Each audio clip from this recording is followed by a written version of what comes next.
Тереңкөл ауданы номер 3 жалпы орта білім беру мектебі Қатша Аспанов атындағы. Сіздерден осы жақсы қолдауды алып, біздің мектебімізде физика, арт-студия, телестудия, робототехника, биология, STEM, тағда басқа жаңа кабинеттер ашылды.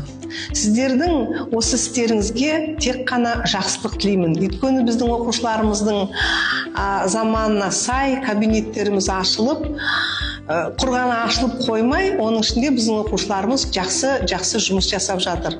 Өздерінің сондай сүйіспеншілігін, қызығушылықтарын көрсетіп, мүмкіндік бердіңіздер. Әрбір оқушыға жарқырауға мүмкіндік берілді.